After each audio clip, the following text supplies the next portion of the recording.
Ako primjećujete da vaše biljke slabo rastu, a listovi krastavaca i rajčice postaju žuti i venu, ne brinite.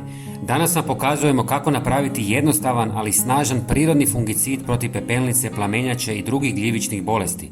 Zato svakako ostanite s nama do kraja videa. Ovo će spriječiti sve bolesti na biljkama. Pepelnice i plamenjača spadaju među najčešće gljivične bolesti koje napadaju biljke i mogu prouzročiti ozbiljna oštećenja na lišću i plodovima. Pepelnica se prepoznaje po bijelom ili sivkastom sloju na listovima, dok plamenjača stvara tamne mrlje s maslinastim rubovima.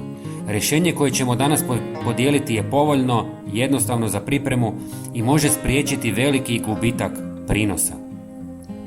U 300 ml tople vode dodajte pola žlice nim praha. Ovaj prah dolazi od sjemenke ili kore stabla nim i bogat je prirodnim tvarima koje snažno djeluju protiv gljivica. Upravo zbog toga pomaže u suzbijanju raznih bolesti koje napadaju biljke.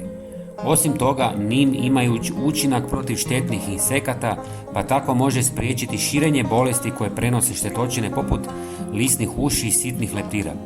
Nim prah možete pronaći u gotovo svakoj trgovini koja nudi proizvode za zdravu prehranu. Nakon toga umiješajte punu žlicu sode bikarbone. Ovaj sastojak je poznat po svom prirodnom djelovanju protiv gljivica jer sadrži spojeve koji pomažu u zaštiti biljaka od različitih bolesti. Osim toga, pomaže održavanju ravnoteže kiselosti na površini biljaka, čime otežava razvoj patogena poput pepelnice. Sljedeći sastojak je pola žlice češnjaka u prahu. U usporedbi sa svježim češnjakom, prah se lakše miješa u tekućini i praktičnije za korištenje. Češnjak sadrži snažne prirodne tvari poput alicina koje djeluju protiv gljivica, a uz to odbija i mnoge štetne insekte. Kad ste dodali sve te sastojke, ostavite smjesu da odstoji 6 sati. Nakon toga je procijedite i dodajte još 2 litre vode. Biljke treba prskati svakih 10 dana, posebno nakon kišnih razdoblja. Svaka biljka treba oko 200 ml ovog prirodnog fungicida.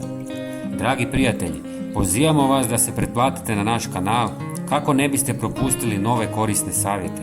Pretplata vas ništa ne košta. Hvala vam na podršci i veliki pozdrav!